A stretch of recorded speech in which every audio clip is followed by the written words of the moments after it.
Hello दोस्तों, आपका MSc campus में स्वागत है। एमएससी कैंपस जो है आपको फ्री में जो है जितने भी नंबर सिस्टम हो या मैथमेटिक्स के जितने भी क्वेश्चन हैं ऑलरेडी हम लोग ऐसे ही लिख के सारे क्वेश्चन को जो है ऑलरेडी हम लोग नंबर सिस्टम के जो है 7 पार्ट को अपलोड कर चुके हैं। ये 8वां पार्ट है। 8वां पार्ट में भी हम उन्हीं क्वेश्चनों के लिए हैं जिसको आप बहुत आसान तरीके से लगा सकते हैं, बहुत कम समय में लगा सकते हैं। ऐसे ही सारे क्वेश्चन को हम लोग ऑलरेडी आपको समझा रहे हैं नंबर सिस्टम के।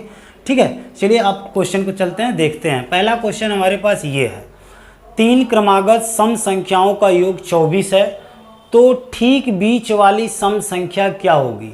ये तो हमको पता है कि सभी लोग लगा लेंगे, लेकिन लगाएंगे का मानेंगे कि माना पहली संख्या x है, दूसरी x+2 है, फिर तीसरी x+3 है। इस तरह आप मानने से अच्छा है कि ऐसे जब भी संख्या दिया हो, योग में दिया हो, कितना दिया हो 24, ठीक है, तो आपके माइंड में देखो कम 3 संख्या है तो 1 संख्या 2 संख्या 3 मान लीजिए। ठीक है, अब योग कितना दिया है 24 दिया है। अब क ठे क्रमागत है तो 3 ठे है, तो 3 ठे हो गया। तो आप बताओ 3 ठे हो गया तो ठीक बीच वाला निकल के आएगा, भाग देंगे 3 का तो कितना आ जाएगा 3 × 8 = 24, यानी जो बीच वाली संख्या होगी वो कितना होगा 8। अब बताओ अगर इसी सवाल में पूछ दिया होता कि नहीं सबसे बड़ी सम संख्या कौन होगा, तो कहते भैया इसके बाद क्रमागत का मतलब क्रम से आएगा ना, तो यहाँ पे होता 10 और यहाँ पे हो जाता 6। तो ये था हमारे पास पहला का जवाब का होगा 8, अर्थात हम कहेंगे कि आप देखकर उत्तर बता देंगे कितना हो गया 8। चलिए क्वेश्चन आप समझ गए होंगे। अब ऐसे 5 हो जाएगा, सम संख्या होंगे तो आप कैसे लगाएंगे ये तरीका बता दिया। इसमें हमने कहीं x और y नहीं माना। चलिए दूसरी बात करते हैं। 5 क्रमागत सम संख्याओं का योग दिया 250, तो सबसे बड़ी सम संख्या ज्ञात करो। अब बताओ 5 है तो 1 2 3 4 5। अब बताओ 250 में 5 का भाग लगाएंगे तो आएगा का भैया 50, और 50 संख्या कहाँ रहेगा बीच में रहेगा। तो बताओ 2 ठे इधर हो गया 2 ठे इधर हो गया, तो यहाँ पे क्या भरा जाएगा 50। तो बताओ अब आपसे कहता छोटी तो इधर आ जाते, तो यहाँ का 48, यहाँ हो जाता 46, और यहाँ का होता 52, यहाँ का हो जाता 54। अब बताओ इसमें आपको कई तरह से प्रश्न बनते हैं। अब यहाँ से कभी काल परीक्षा अगर औसत चैप्टर जब हम एवरेज पढ़ाएंगे तो वहाँ बताएंगे सेम सवाल रहेगा। इसमें बस सबसे बड़ी संख्या की जगह का पूछ देगा कि छोटी संख्या और बड़ी संख्या का औसत बताओ।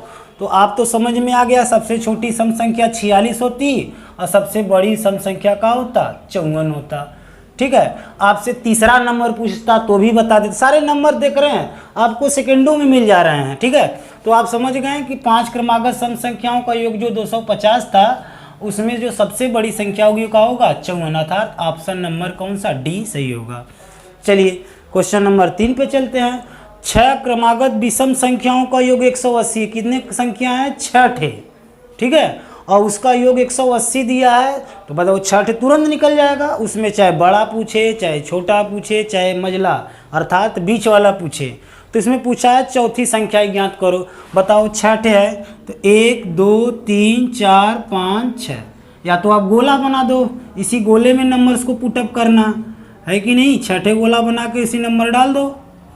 तो गोला थोड़ा सी इस तरह बना देते हैं 1 2 3 4 5 6।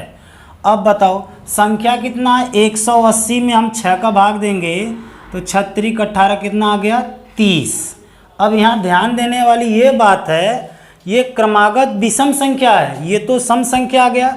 तो बताओ ये जो 3 ठे गोला इधर हो जाएगा, 3 गोला इधर हो जाएंगे, इसके बीच में आएंगे ना, तो बीच में आ गया 30। तो आप समझ गए लोग कि 30 बीचे में आओ, एक इधर का आ जाए 29 क्योंकि विषम संख्या है, और इधर का हो जाएगा 31। अब समझ गई ले, यहाँ का हुई 33, यहाँ का हुई 35, और इधर का हो जाएगा 27, इधर का हो जाएगा 25।